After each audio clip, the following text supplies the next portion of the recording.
మన ప్రభు అయిన యేసుక్రీస్తు ప్రశస్త నామములో ఈ బుధవారము సాయంకాలపు కూడికి కూడి వచ్చిన అందరికీ వందనాలు. చదువుకున్న వారందరూ కూడా మీ బైబిల్తో పాటు ఒక నోట్స్ తెచ్చుకోవాలా. చక్కగా మీరు రాసుకొని ఇంటికి వెళ్ళి మళ్ళా పరిశీలన చేసి మన ఆత్మీయ జీవితంలో బలపరచబడాలని నేను కోరుకుంటున్నాను. మంచి స్నేహితుడు మేలు కోరి మనకేం చేస్తాడంటే గాయాలు చేస్తాడు. గాయములను రేపువాడు ఆయనే, గాయములను కట్టువాడు ఆయనే. కొన్ని సమయాలలో మన హృదయాలకు గాయాలు కలగచేసేది ఆయన్నే. తిరిగి ఆ గాయాలన్నీ కూడా మాన్పి తన బిడ్డలను సంతోషపరిచేది కూడా ఆయనే. కాబట్టి ఈ సమయం ముందు ఒక వాక్య భాగాన్ని చదువుకొని ప్రార్థన పూర్వకంగా మనం విందాం. హెజ్కేలు గ్రంథము 17వ అధ్యాయము 19వ వాక్యాన్ని చదువుదాం. ఇందుకు ప్రభువైన యెహోవా ఇలాగ సెలవిచ్చుచున్నాడు. అతడు నిర్లక్ష్య పెట్టిన ప్రమాణము నేను చేయించినది కదా. అతడు రద్దుపరిచిన నిబంధన నేను చేసినదే కదా. నా జీవము తోడు ఆ దోష శిక్ష అతని తల మీదనే మోపుదును. చిన్న ప్రార్థన చేసుకుందాం. మహిమగల మా తండ్రి, కృపగల యేసయ్యా, నీకు వందనాలు, స్తుతులు, స్తోత్రములయ్యా. ఈ సమయమందు నీ జీవవాక్కులను చేత పట్టుకొని నీ బిడ్డల ఎదుట నాయన నిలబడి ఉంటుండగా నా తండ్రి నన్ను మరుగుపరచండి. పరలోకము నుండి నాయన మీరు మమ్మల్ని బలపరచండి.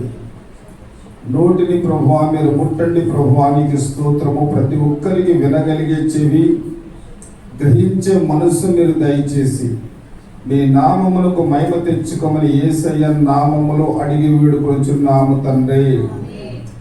ఈ చదవబడినటువంటి వాక్య భాగములో మనము గమనించినట్లయితే ప్రవక్త అయినటువంటి హెజ్కేలుతో దేవుడు చక్కటి మాట పలుకుతూ ఉన్నాడు. ప్రభువైన యెహోవా ఇలాగు సెలవిచ్చుచున్నాడు.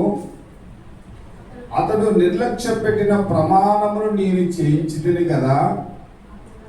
నిబంధనను నేను చేసిన దేమనగా నా జీవము తోడు ఆ దోష శిక్ష అతని తల మీదికి మోపుతునని చెప్పి మాట్లాడుతూ ఉన్నాడు. ఈ ప్రవక్త అయినటువంటి హెజ్కేలును ఆయన ద్వారా ఎవరితో ఏ మాటలు మాట్లాడుతున్నాడని మనము చాలా జాగ్రత్తగా గమనిస్తే ఎల్లప్పుడూ కూడా మన జీవితంలో మనము గమనించవలసినటువంటి మాట ఏంటంటే, మన అందరి ఆత్మీయ జీవితంలో అంటే మన భక్తి జీవితంలో మనం ఏమి కలిగి ఉండాలంటే నిర్లక్ష్యము చేయకుండా ఉండాలి.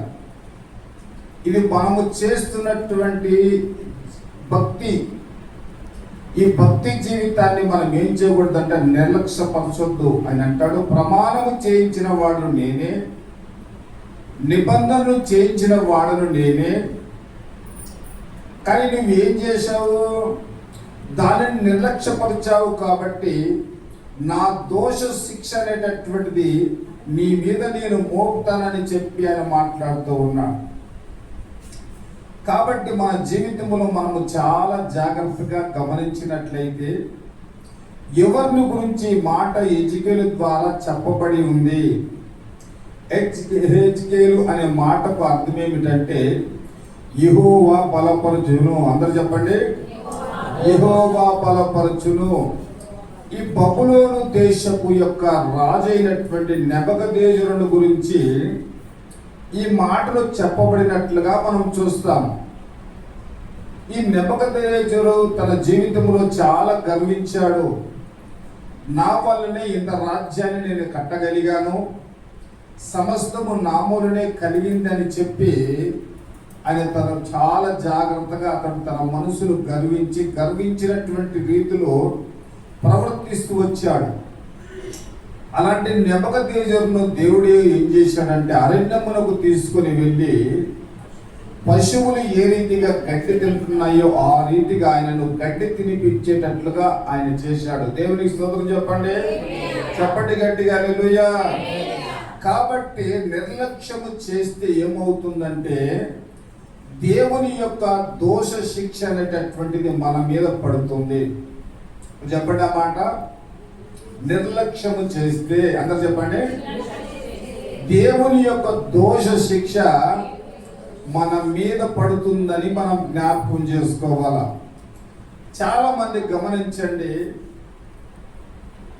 ఆరోగ్య విషయంలో చాలా మంది నిర్లక్ష్యం చేస్తారు. కొద్దిగా అనారోగ్యం వచ్చింది, ఇది నన్నేం చేస్తుందని చెప్పి అదే అలాగే వదిలేస్తే కొన్ని రోజుల తర్వాత అదేం చేస్తుందంటే ఆరోగ్యాన్ని పాడు చేస్తుంది.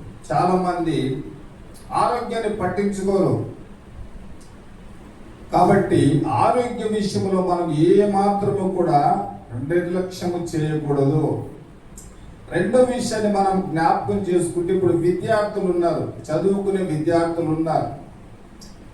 వాళ్ళ విద్యాభ్యాసములో విద్యార్థులు చాలా నిర్లక్ష్యంగా ఉంటారు. సంవత్సరం అంతా కూడా విద్యాలయానికి వెళ్తారు. ఆ చెప్పినటువంటి అన్ని కూడా క్రమము తప్పకుండా చదివి దానిని గుర్తు పెట్టుకోరు. పరీక్షలు 4 రోజులు ఉన్నాయి అంటే అప్పుడు పుస్తకాలు ముందు వేసుకొని చదువుతారు. ఎంత నిర్లక్ష్యంగా ఉంటారో మీరు గమనించారు.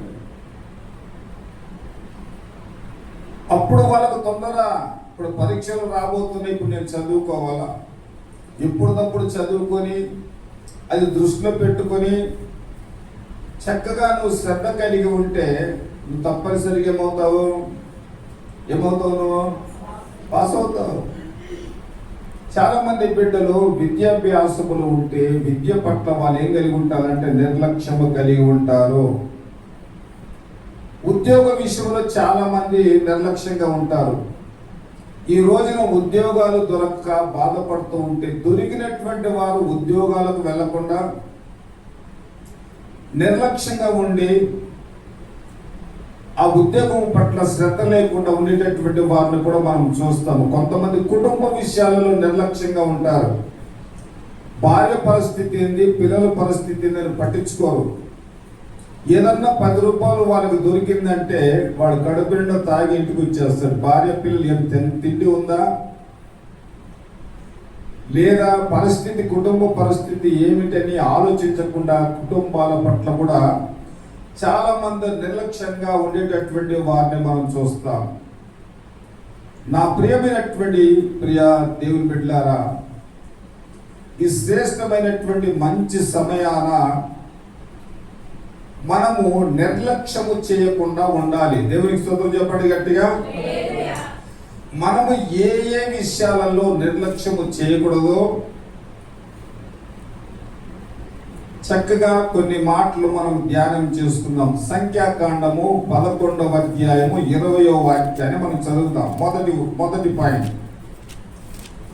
సంఖ్యాకాండము 11వ అధ్యాయము 20వ వాక్యము.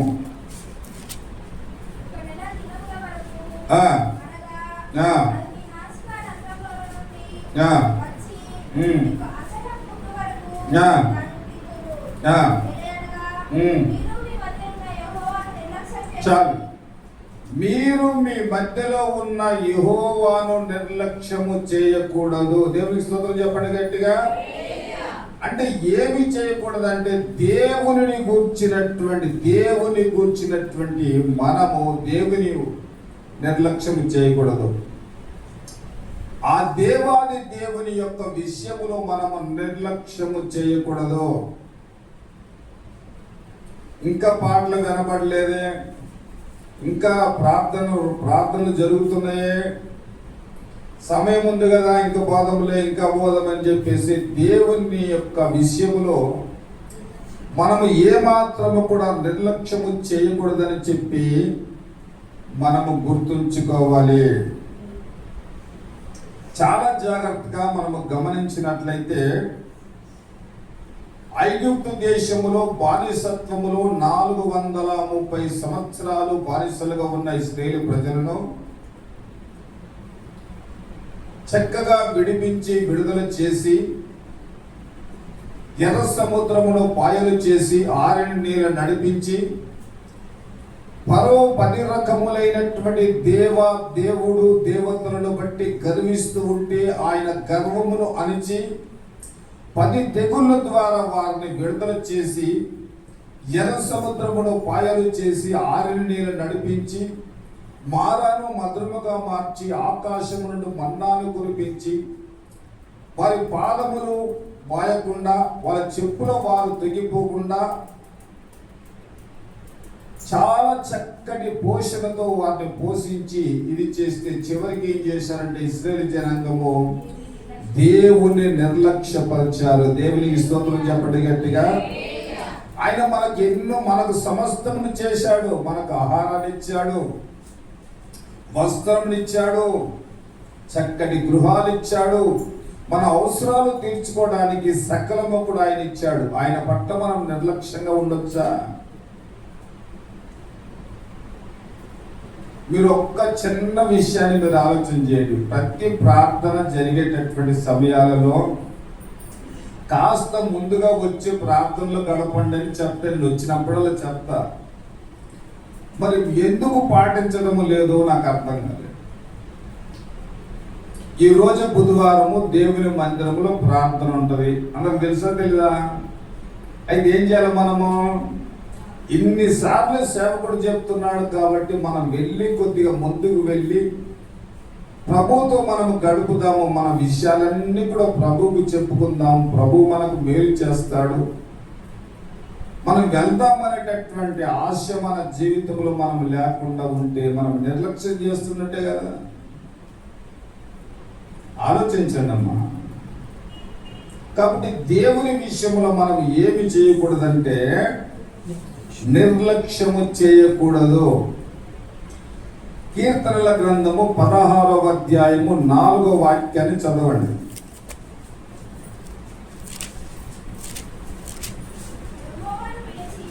యెహోవాను విడిచి వేరొకరిని అనుసరించు వారికి శ్రమలు విస్తరించును. అందరూ ఆ మాట నోట్ చేసుకోండి. నాకొచ్చాయో శ్రమలు, నాకొచ్చాయో శ్రమలు, నాకొచ్చాయో శ్రమలు అంటే సరిపోదు. ఎందుకు వచ్చాయి శ్రమలు? యెహోవాను నిర్లక్ష్యపరిచి మరి ఒక మార్గమును వెళ్ళుట ద్వారా నీకు శ్రమలు వచ్చాయి. తేటగా చెప్తున్నాడు ఆయన.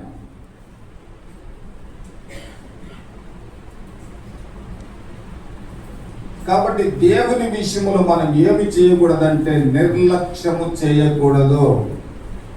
అన్నారు చెప్పండి. ఏ విషయంలో? దేవుని విషయంలో నిర్లక్ష్యము చేయకూడదు. రూతు జీవితంలో అదే జరిగింది, నయోమి జీవితంలో అదే జరిగింది. యూదా అంటే స్తుతి, బెత్లెహేము అనగా రొట్టెల ఇల్లు. ఈ రెండుని విడిచిపెట్టి ఎక్కడికి వెళ్ళింది నయోమి? తన 2 కుమారులను భర్తను తీసుకొని మోయాబు దేశానికి వెళ్ళింది. ఈ దేశంలో కరువు వచ్చిందని దేవుని సన్నిధిని విడిచిపెట్టింది. దేవుని సన్నిధిని నిర్లక్ష్యపరిచి నేను సుఖంగా నెమ్మదిగా సంతోషంగా బ్రతుకుతానని చెప్పి నయోమి తన జీవితంలో తీర్మానం చేసుకొని 2 కుమారులను భర్తను వెంట పెట్టుకొని పోతే జరిగినటువంటి కథ ఏం జరిగింది? రూతు గ్రంథము 1వ అధ్యాయం 3వ వచనము నుండి 5 వచనాల వరకు మనం చదివితే, నయోమి పెనిమిటి అయిన ఎలిమెలెకు చనిపోయెను. తర్వాత ఆమె 2 కుమారులను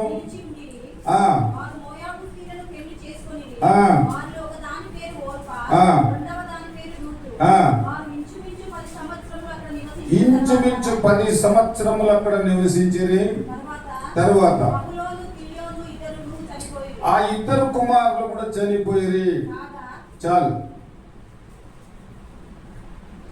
దేవుని సన్నిధానములో ఉండవలసినటువంటి నయోమి దేవుని విషయములో నిర్లక్ష్యపరిచి ఆశించి వెళ్ళింది మోయాబు దేశములకు, శపింపబడినటువంటి దేశానికి వెళ్ళింది. వెళ్ళిన ఆమె జీవితంలో లాభం దొరికిందమ్మా? ఏమన్నా లాభం దొరికిందా? నష్టము కలిగింది. అందుకే అంటాడు, యెహోవాను విడిచి వేరొక మార్గమును అనుసరించేటటువంటి వారికి శ్రమలు వస్తాయి.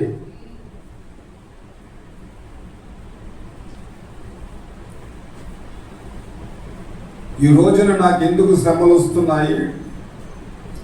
నేను ఆత్మ పరిశీలన చేసుకోవాలని నాకు శ్రమలు ఎందుకు వస్తున్నాయి ప్రభువా?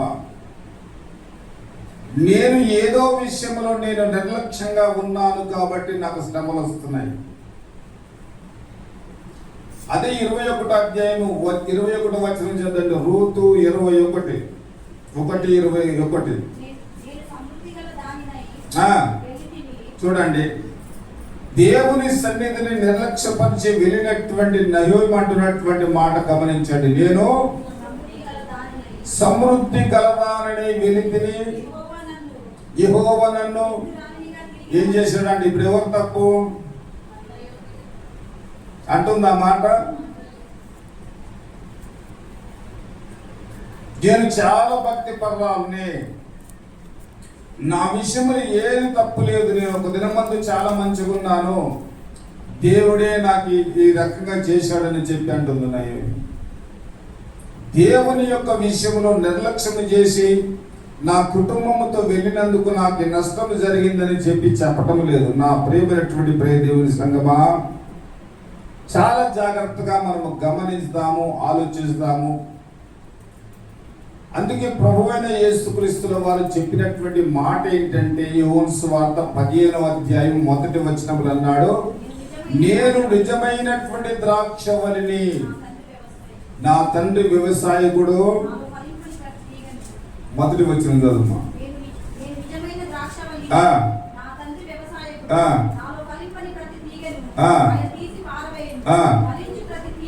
ఫలించు ప్రతి తీగ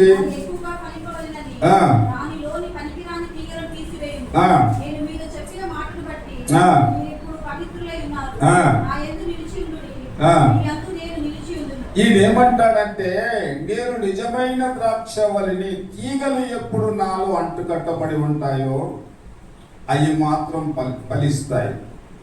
నన్ను నిర్లక్ష్యపరిస్తే అవి ఫలించవు అని మరొక మాట ఏమన్నాడంటే, నాకు వేరుగా ఉండి మీరేమి కూడా చేయలేరు.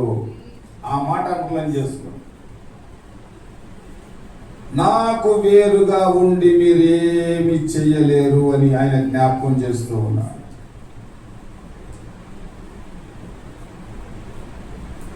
ఇప్పుడు ఒక సంభవాన్ని మీకు జ్ఞాపకం చేస్తాను. యెరూషలేము నుండి యెరికోకు ఒక వ్యక్తి దిగి వెళుతూ ఉన్నాడు. యెరూషలేము అనగా దేవుని యొక్క సంఘము, ఆయన సన్నిధి. ఆయన సన్నిధిని నిర్లక్ష్యపరిచి ఎక్కడికి వెళుతున్నాడు? శపింపబడినటువంటి దేశానికి వెళుతూ ఉన్నాడు. మార్గములో ఏమైందంటే, అపవాది అయినటువంటి దొంగల చేత చెక్కబడ్డాడు. అతడు బాగా కొట్టి కొన ప్రాణము ఉన్నప్పుడు ఏం చేశారంటే, ఆయన దగ్గర ఉండే డబ్బును దోచుకోలేదు. ఆయన పై బట్టలను, తన వస్త్రములను దొంగిలించుకొని వెళ్ళిపోయారు. ఇక్కడ చాలా మనం ఆత్మీయమైనటువంటి పాఠాన్ని మనం నేర్చుకోవాలి. ఇక్కడ ఆ వస్త్రముని ఎందుకు ఆయన దొంగిలించాడు? అపవాదికి కావలసినటువంటిది ఏమిటంటే, వస్త్రము కావాలి. ఆ వస్త్రము ఏమై ఉన్నదంటే రక్షణ వస్త్రము. చాలా మంది ఏమనుకుంటున్నారంటే, మేము బాప్టిజం తీసుకున్నాము, మాకేం కదవా, ఎప్పుడో యేసు ప్రభు నామములు, తండ్రి కుమార పరిశుద్ధాత్మ నామములు మేము చేసాము, బాప్టిజం తీసుకొని రక్షణ పొందాము. ఏ మందిరానికి రాకపోయినా, దేవుని యొక్క వాక్యాన్ని వినకపోయినా, ఏ విషయంలో మేము పాలు పొందకపోయినా మాకేమి పర్వాలేదు అన్నారు, అనుకుంటూ ఉన్నారు చాలా మంది. కానీ ఇక్కడ దేవుని వాక్యం ఏమి తెలియజేస్తుందంటే, దేవుడు నీకు ఇచ్చినటువంటి రక్షణను మీరు కాపాడుకోకపోతే అపవాది అయినటువంటి సాతానుడు ఏం చేస్తాడంటే రక్షణ అనేటటువంటి వస్త్రాన్ని దొంగిలించుకొని వెళ్ళిపోతాడు. నీకు దేవునికి ఏ విధమైనటువంటి సంబంధము ఒకవేళ లేకపోతే అపవాది అయినటువంటి సాతానుడు ప్రవేశిస్తాడు. అప్పుడు నువ్వేం చేస్తావు? నీ రక్షణను కోల్పోయేటటువంటి ప్రమాదం ఉందని చెప్పి మనం ఇక్కడ గుర్తుంచుకోవాలా. దేవునికి స్తోత్రము కలుగును గాక. ఒక 2 విషయాలను మేము జ్ఞాపకం చేసుకుందాము. ఏ బి అనే 2 వచనాలు 2 రాసుకోండి. మొదటిది యెషయా గ్రంథము 5వ అధ్యాయము 24వ వాక్యాన్ని చదువుదాం.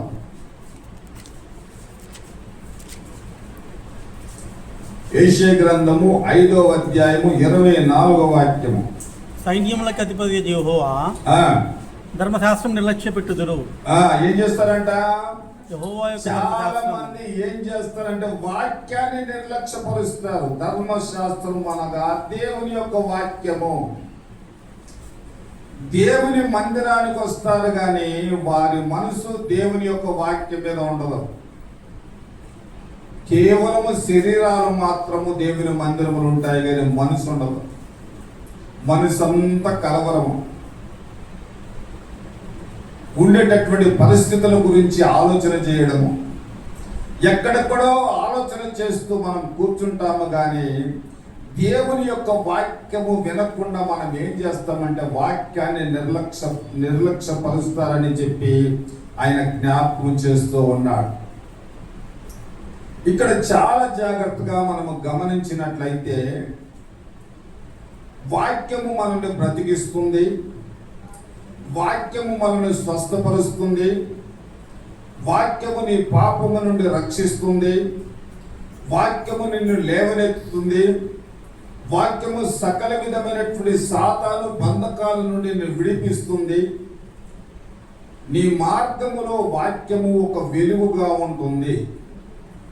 ఇట్టి వాక్యాన్ని చాలా మంది ఏం చేస్తారంటే దేవుని మందిరానికి వచ్చిన వాళ్ళ ఆలోచన వైఖరి మారక వాక్యాన్ని నిర్లక్ష్యపరిచే వారు ఉన్నారు. కాబట్టి ప్రార్థన చేయమంటే ఏం చేస్తారు? వాళ్ళు వాక్యాన్ని సంపూర్ణంగా వింటే వాక్యము కొరకు ప్రార్థన చేయగలుగుతాం. ఒకవేళ మనం వాక్యాన్ని సరిగా వినలేదనుకో, మనకు ప్రభు అవకాశం ఇచ్చాడు, అమ్మా నువ్వు ప్రార్థన చేయా, నువ్వు ప్రార్థన చేయని చెప్పినప్పుడు నువ్వేం చేస్తావు? ప్రార్థన వాక్యం కొరకు ప్రార్థన చేయాలి. మనం ఎందుకు చేయలేకపోతున్నాము అంటే వాక్యాన్ని మనం ఏం చేస్తున్నామంటే నిర్లక్ష్యపరుస్తూ ఉన్నాము. రెండో విషయాన్ని మనం జ్ఞాపకం చేసుకుంటే విశ్రాంతి దినమును మనం నిర్లక్ష్యపరుస్తున్నాము. విశ్రాంతి దినం అంటే పునరుద్ధాన దినము. దేవుడు పరిశుద్ధపరచబడినటువంటి ఆదివారమును మనం ఏం చేస్తున్నామంటే నిర్లక్ష్యము చేస్తూ ఉన్నాము. దేవునికి స్తోత్రము కలుగునుగాక. నయోమి గ్రంథము 13వ అధ్యాయము 18వ వాక్యాన్ని చదవండి. నయోమి గ్రంథము 13వ అధ్యాయము 18వ వాక్యము. నా దేవా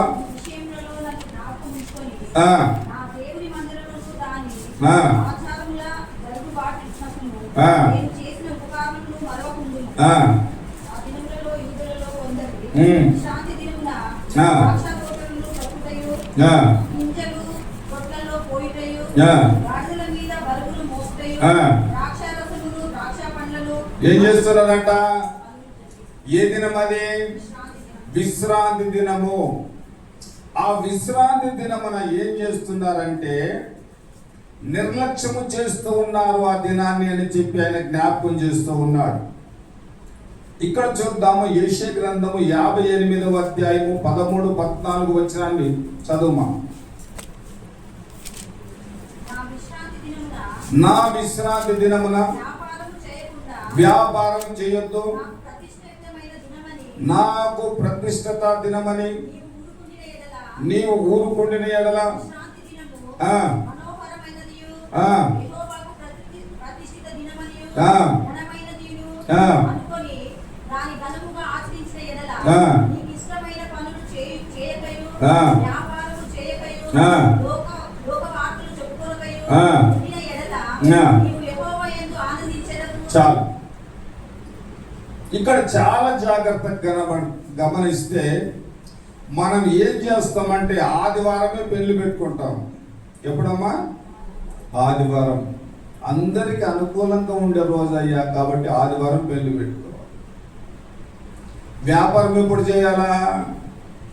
ఆదివారం రోజే పరిశుద్ధ దినమందే వ్యాపారం చేయాలి. పోతే ప్రయాణం ఎప్పుడు చేయాలి? మనము ప్రయాణాలు ఎప్పుడు చేయాలంటే ఆదివారం రోజే ప్రయాణం చేయాలి. ఏం చేస్తున్నాం మనము? విశ్రాంతి దినమును దేవుడు మనకి ఇచ్చినటువంటి పరిశుద్ధ దినాన్ని మనము నిర్లక్ష్యపరుస్తూ ఉన్నాము. కాబట్టి దేవుని యొక్క దినాన్ని మనం ఏం చేయకూడదంట?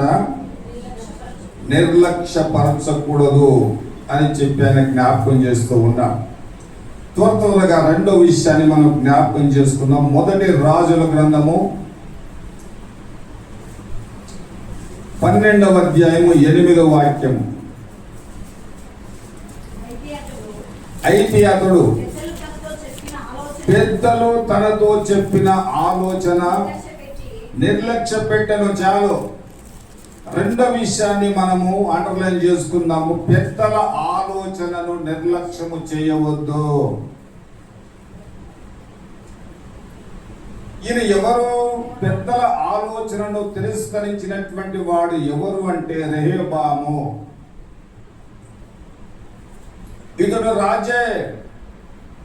తనతో పాటు ఉండేటటువంటి యవ్వనస్తుల సలహాలను మాత్రము తీసుకున్నాడు, కానీ పెద్దల యొక్క ఆలోచనలు ఏమి కూడా వినక దాన్ని నిర్లక్ష్యపరిచాడని చెప్పి దేవుని యొక్క వాక్య భాగములు మనం గమనిస్తాం. ఆ రీతిగా అతడు ప్రవర్తించినందువల్ల ఆ దేశమంతా కూడా ఆరాధనతో నింపబడింది. చాలా జాగ్రత్తగా మనము అధ్యాయాలన్నీ కూడా చదువుకుంటూ పోతే అతడు పరిపాలన చేసిన కాలంలో ఏ విధంగా ఉన్నదో మనకు అర్థమవుతుంది. మన ఆత్మీయ జీవితంలో మనము కూడా పెద్దల ఆలోచనను ఎప్పుడు కూడా మనం ఏం చేయొద్దు? నిర్లక్ష్యము చేయవద్దు. అందరూ చెప్పండి అన్నమాట. ఎవరి ఆలోచన? పెద్దల ఆలోచనను మనము నిర్లక్ష్యపరచొద్దు. నోరు మూసుకొని కూర్చో. మాకంతా తెలుసు. మేము చెప్పినట్టు మీరు వినాలా? మీ వయసు అయిపోయింది, నేను ఒక మూల కూర్చో అనేటటువంటి వారు లేరు ఆ కుటుంబాలలో. మేము చెప్పినట్టు చేయాలి, మీరు చెప్పినట్టు మేము చేయము అని పెద్దల ఆలోచనలను నిర్లక్ష్యపరిచేటటువంటి వారు ఉన్నారు. ఇక్కడ దైవజనుడైనటువంటి మోషే 20 లక్షల కాల్పలమైనటువంటి ఇశ్రాయేలు జనాంగాన్ని ఒంటి చేత నడిపిస్తున్నటువంటి సమయాలలో తన మామ తనకు ఒక గొప్ప సలహా ఇచ్చాడు. నిర్గమకాండము 18వ అధ్యాయము 19వ వాక్యము 24వ వాక్యము. కాబట్టి నా మాట, మామైనటువంటి ఇతరు అంటున్నాడు, నా మాట వినుము, నేను నీకు ఒక ఆలోచన చెప్పేదను. దేవుడు నీకు తోడయుండును, ప్రజల పక్షమున నీవు దేవుని సముఖమందు వారి యొక్క సమస్యలన్నీ కూడా దేవుని వద్దకు తేవాలని. ఇప్పుడు 24 వచనం చదువుమా.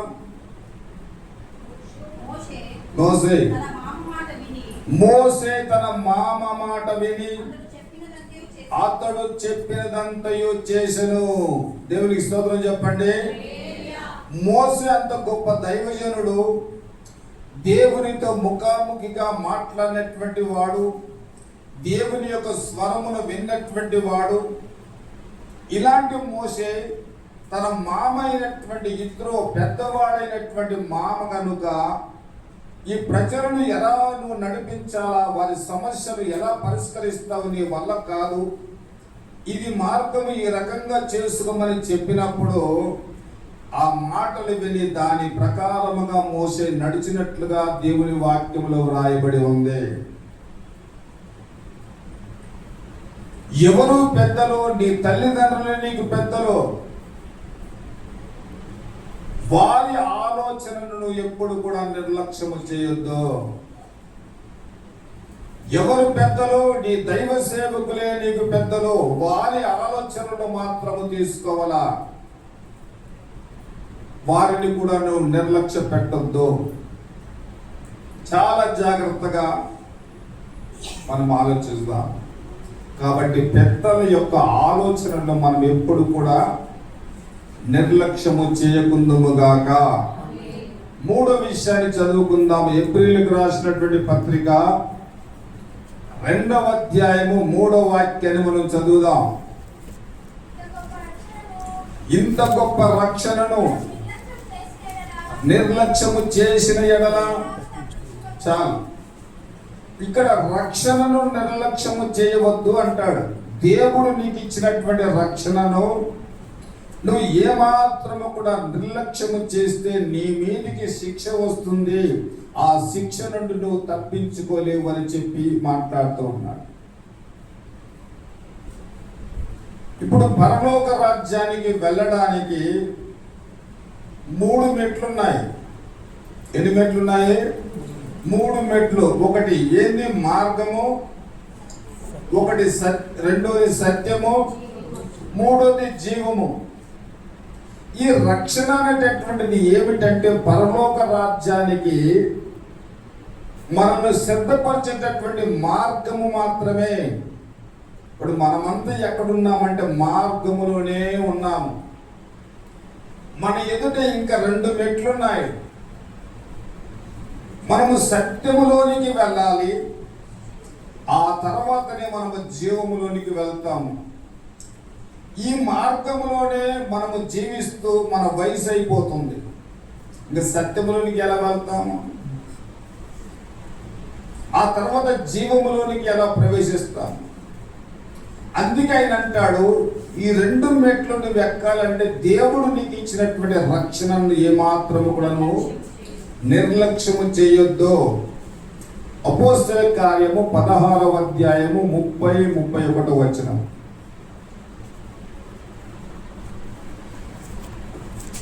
ఇప్పుడు చెరసాల ఉండేటటువంటి నాయకుడు అంటాడు, వారిని వెలుపలకు తీసుకొని వచ్చి, ఎవరున్నారు లోపల? పౌలు శీలాలు ఇద్దరు కూడా ఉన్నారు. అప్పుడు వారిని తీసుకొచ్చినటువంటి ఆ నాయకుడు అంటాడు, అయ్యలారా, రక్షణ పొందుటకు మేమేమి చేయాలి? అందుకు వారు,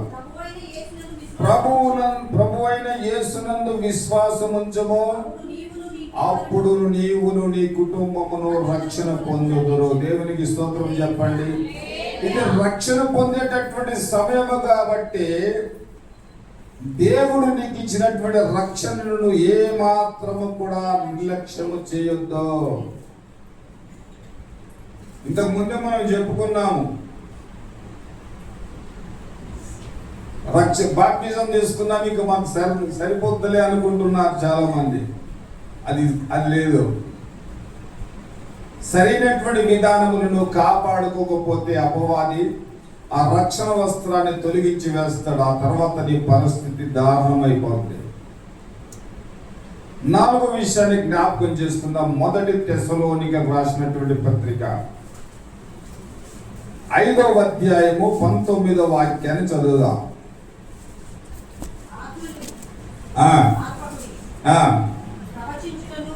ప్రవచించుట నిర్లక్ష్యము చేయకుడి. దేవునికి స్తోత్రం చెప్పండి. ప్రవచించుట నిర్లక్ష్యము చేయకుడి. సంఘములో ఎవరు ఉండాలి అంటే ప్రవచించేవారు ఉండాలి. దేవుడు మనకిచ్చినటువంటి కృపావరములలో 9 కృపావరములలో ఇది ఒక వరము. సంఘములో అద్భుతములు, ఆశ్చర్యమైనటువంటి కార్యాలు, సూచక క్రియలు సమస్తమును జరగాలి అంటే సంఘములో ఏముండాలంటే ప్రవచించేవారు ఉండాలి. చాలా జాగ్రత్తగా మనం గమనిస్తే ఇక్కడ చాలా చక్కని మాట ఆయన జ్ఞాపకం చేస్తూ ఉన్నాడు. అయ్యా, పాటలు పాడేవారు ఉన్నారు, ప్రార్థించేవారు ఉన్నారు, వాక్యము చదివేవారు ఉన్నారు, పరిచర్య చేసేవారు ఉన్నారు. సంఘములు ఎంతమంది ఉండగా ప్రవచించేవారు మనకెందుకయ్యా అని ఒకవేళ అనుమానం మీకు రావచ్చు. ఈ ప్రవచనం అనేటటువంటిది సంఘములో లేకపోతే సంఘము అభివృద్ధి కాదు. మొదటి కొరింథీయులకు రాసిన పత్రిక 14వ అధ్యాయము 3, 4, 5 వచనాలు మనం చదివితే ప్రవచించటం వలన సంఘానికి ఏ మేలు జరుగుతుందో చెప్తూ ఉన్నాడు. చదవండి. క్షేమాభివృద్ధియు, హెచ్చరికయు, ఆదరణయు కలుగును. దేవునికి స్తోత్రం చెప్పండి. ప్రవచించటం వలన సంఘానికి క్షేమాభివృద్ధి కలుగుతుంది. రెండవదిగా ప్రవచించటం వలన సంఘాన్ని దేవుడు హెచ్చరిస్తాడు. మూడవదిగా మనము గమనిస్తే సంఘానికి ఆదరణ కలుగుతుంది. కాబట్టి ఈ 9 కృపావరములలో ప్రవచన వరము అనేటటువంటిది చాలా ప్రాముఖ్యమైనటువంటిదని మనము గుర్తెరగాలి.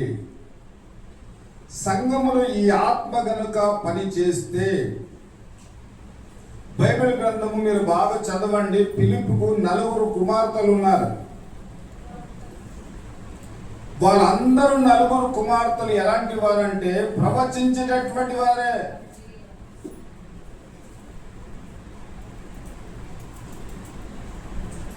మనకు కుమారులు ఉన్నారు, కుమార్తెలు ఉన్నారు. గర్వంగా చెప్పటం లేదు, మీరు గమనించండి. మన ఆదివారం రోజు కూడా సామెల్ విషయం మీకు చెప్పాను. 5-6 సంవత్సరాల వయసులోనే పరిశుద్ధ ఆత్మతో నింపబడ్డాడు. ఇప్పటికీ వాడు శ్రద్ధగా మోకరించి ప్రార్థన చేసి ఏదైనా చెప్తే అది అక్షరాలు జరుగుతుంది. కాబట్టి వీరు ఇరువురిని, మా రూతమ్మను, సాబేల్ను నేను బైబిల్ ట్రైనింగ్ పంపించాను. ఓసన్న బైబిల్ ఇన్స్టిట్యూట్లో 1 సంవత్సరం పాటు వాళ్ళు బైబిల్ ట్రైనింగ్ చేశారు. ఆత్మీయ జీవితములు బిడ్డలు అభివృద్ధి పరచబడి ఆయన పనిముట్టుగా, సాధనములుగా బిడ్డలు వాడబడాలనేటటువంటి ఆశ తప్ప మరొకటి ఏది కూడా లేదు. కాబట్టి ప్రవచించేవారు, ఆత్మవరములు, కృపావరములు కలిగినటువంటి వారు సంఘములో దేవుడు లేపబడాలి. అప్పుడు సంఘము క్షేమాభివృద్ధి కలుగుతుంది, సంఘ విశ్వాసులకు హెచ్చరిక కలుగుతుంది, సంఘానికి ఆదరణ కలుగుతుందని చెప్పి మనల్ని మనము జ్ఞాపకము చేసుకోవాలి. కాబట్టి ప్రవచనాన్ని మనం ఎప్పుడు కూడా నిర్లక్ష్యము చేయొద్దు. చివరి మాట చదువుకొని ప్రార్థన చేసుకుందాం. ద్వితీయోపదేశ కాండము 27వ అధ్యాయము 16వ వాక్యాన్ని మనం చదువుదాం. చాలా చక్కని మాట. ఈ మాట అందరూ కూడా బైబిల్లో అండర్లైన్ చేసుకోండి. తన తండ్రి అయిన తల్లినైనను నిర్లక్ష్యము చేయవాడు శాపగ్రస్తుడు. ఈ రోజున గమనించండి, తల్లిదండ్రులను నిర్లక్ష్యపరిచే కుమార్తెలు ఉన్నారు, కుమారులు కూడా ఉన్నారు. ఒక విషయాన్ని మీకు చెప్పి ప్రార్థన చేస్తాను. ఒక తల్లికి ఒకే ఒక కుమారుడు, తండ్రి చనిపోయాడు. తల్లి చాలా ప్రయాసపడి, ఎంతో కష్టపడి బిడ్డకు చదువు చెప్పించి అతని పోషించింది, అతని కొరకు రక్తములు కార్చింది. యవ్వనస్తుడుగా అయిన తర్వాత బిడ్డ మీద ఎన్నో ఆశలు పెంచుకున్నది. నా కుమారుడు ఎదిగొచ్చాడు, నన్ను చూస్తాడని చెప్పి తన మనసులో చాలా సంతోషించింది, కలలు కన్నది. అయ్యో యవ్వన ప్రాయంలో నా కుమారుడు ఉన్నాడని చెప్పి తాను కష్టపడి దాచినటువంటి కొంత డబ్బులు అతనికి పెళ్లి చేసింది. పెళ్లి చేసిన తర్వాత 1 సంవత్సరము పాటు మంచిగున్నారు. ఆ తర్వాత కుటుంబంలో మెల్లిమెల్లిగా కలతలు ప్రారంభమయ్యాయి. అదంటారు చినికి ఏమవుతుందంట, అది గాలివానగా మార్చబడింది కుటుంబంలో.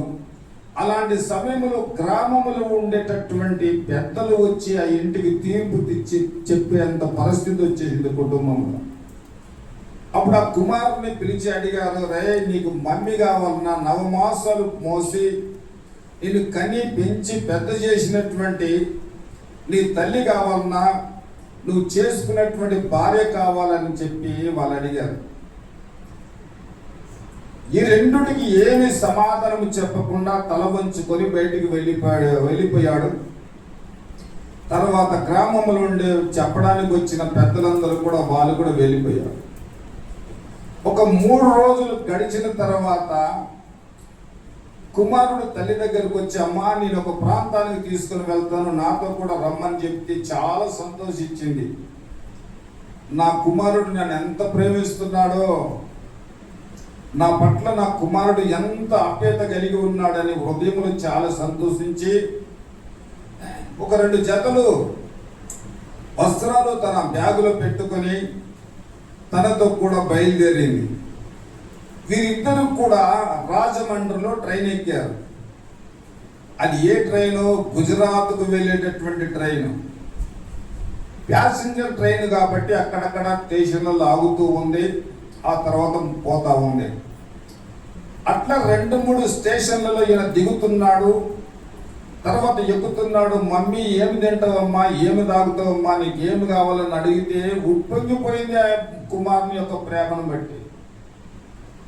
ఇంతగా ప్రేమిస్తాడని నేను అనుకోలేదు నా కుమారుడు అని చెప్పి చాలా సంతోషపడింది.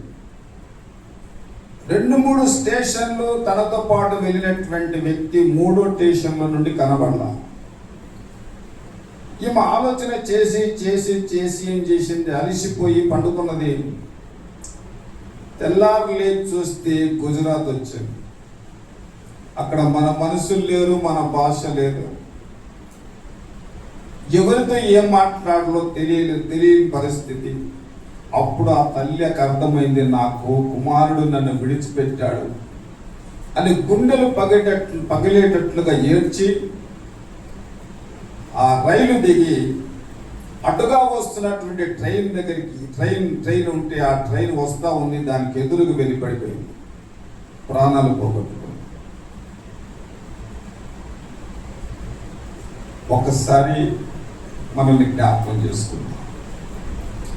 తల్లిదండ్రులను నిర్లక్ష్యపరిచేటటువంటి కుమారులు ఉన్నారు, కుమార్తెలు ఉన్నారు. అట్టి వారికి దేవుని ప్రేమను బట్టి నేను చెప్పేటటువంటిది ఒక మాట ఏంటంటే, జీవితాంతము తల్లిదండ్రులను మాత్రము నిర్లక్ష్యపరచకూడదు. అలా పరిచయానికి ఏమొస్తుందంట, శాపం వస్తుంది. నువ్వు సంతోషంగా ఉండలేవు. నీకు ఇచ్చినటువంటి భార్యను కూడా నువ్వు అమితముగా ప్రేమించడానికే దేవుడు నీకు ఆజ్ఞాపించాడు. ఏ లోటు లేకుండా నీ భార్యను ప్రేమించు. నీకు జన్మనిచ్చిందే తల్లి, నీ మీద ఎన్నో ఆశలు పెట్టుకుందే తల్లి. ఆ తల్లిదండ్రుల మీద కూడా నువ్వేం కలిగి ఉండాలంటే, వారి మాటలను నిర్లక్ష్యపరచగా వారిని గౌరవించడము మనం నేర్చుకోవాలని. దీర్ఘాసుమంతుడుగా ఈ లోకములో జీవించాలంటే నీ తల్లిని తండ్రిని నువ్వు సన్మానించమని చెప్పి దేవుని యొక్క వాక్యం తెలియజేస్తుంది. చివరిగా మనం గమనించినట్లయితే తల్లిదండ్రులను మనం ఏం చేయకూడదు, నిర్లక్ష్యము చేయకూడదు. స్త్రీ అయినా పురుషుడైనా, కుమార్తె అయినా కుమారుడైనా వారిని మాత్రము ఎప్పుడు కూడా నిర్లక్ష్యపరిస్తే ఈ లోకములో మనము సంతోషంగా ఉండలేము, శాపమే మన వెంబడి వస్తుంది. కనుక దేవుని బిడ్డలమైనటువంటి మన ఆత్మీయ జీవితములో నెబుకద్నెజరు ఏ రీతిగా దేవుని యొక్క ఉన్నతమైనటువంటి కృపకు పాత్రుగా కాకుండా నిర్లక్ష్యపరిచాడో, ఈ శ్రేష్టమైన మంచి సమయములో మనము కూడా దేవుని విషయాన్ని మనం